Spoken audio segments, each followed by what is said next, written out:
So, as some of you may have heard, I've been put in charge of coordinating a special event. Now, got an update for you on that we'll get into in just a moment. I welcome New Ham Basics. I'm your host, Greg, KD9ZRO. So, I've been speaking with the youth leader at my church, and he wants to start doing a training events for the youth at the church, and so I suggested to him that maybe we do a radio event and introduce these kids to ham radio and the uses and possible potential importance of ham radio, and maybe a little bit of the history of ham radio.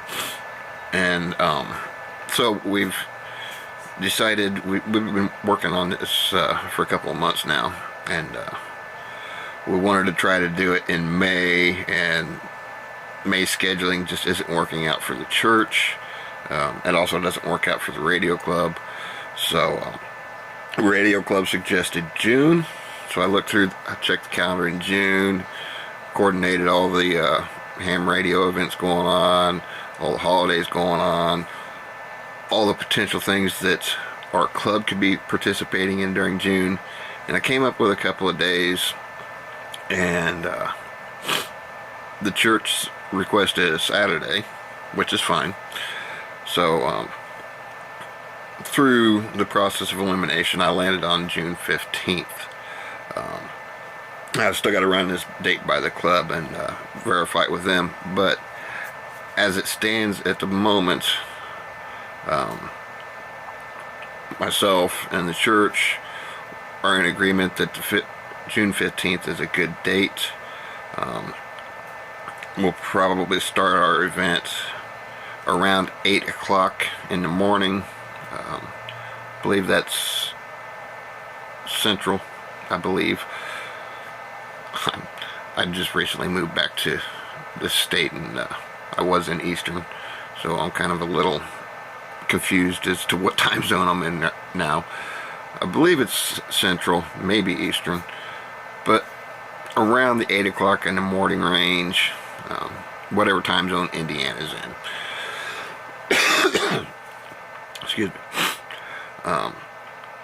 And we're looking at possibly extending this all day, because what we want to do is not only basically lecture the students and their parents on ham radio. We want to do some simulations. I'd like to get my areas and races representative and maybe my EMA representative involved to speak a little bit. And from that, just a few years back, we had a tornado that basically ripped our town in half. I personally wasn't here for it. I was out of state, but so hopefully they can talk on how amateur radio was useful during that disaster, and then possibly do a simulation of that situation.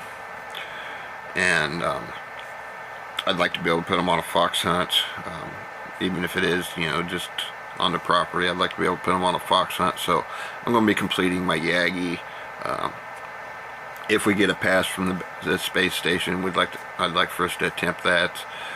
It'd be really awesome to get a pass from the space station and get them to actually talk to the space station, because we know that they'll take time out to speak with students, and then we could apply for their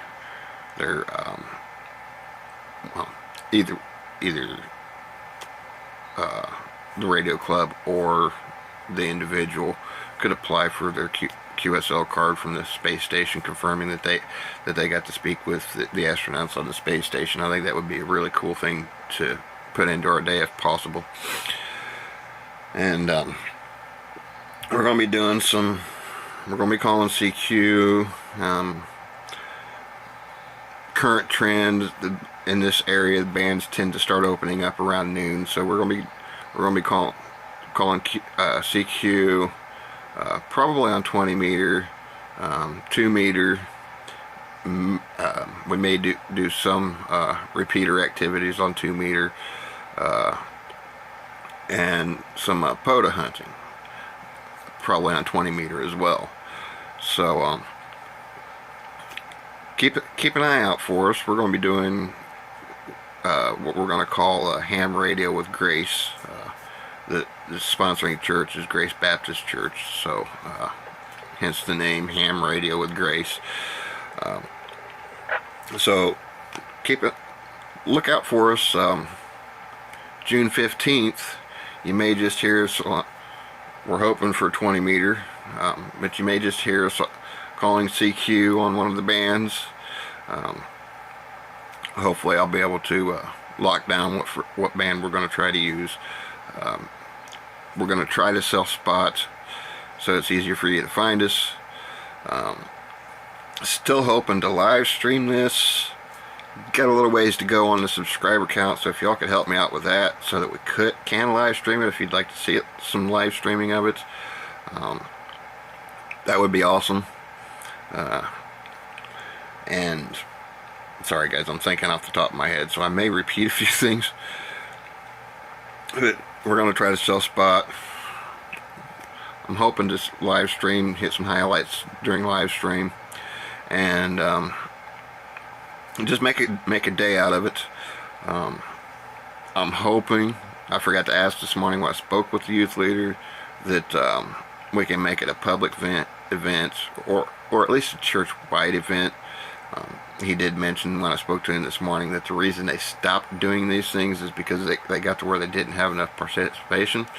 So hopefully I can throw out the idea of making it church-wide or public, so that we can possibly get some more participation.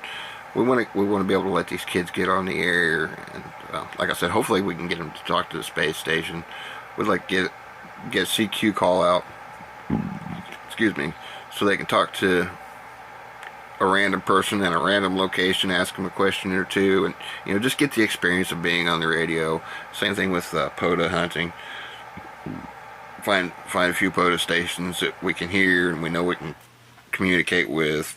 Hopefully that operator has a few minutes to entertain a student or a guest operator. But we want to make a day out of it. We want to make it as interactive as possible. So be looking for us to be on the bands June 15th, likely around noon Indiana time. Again, I'm confused on the time zones still. But until then, I'll keep you updated as much as possible on the development of this event, and we'll see you then. KD9ZRO73, Clarence, until next time.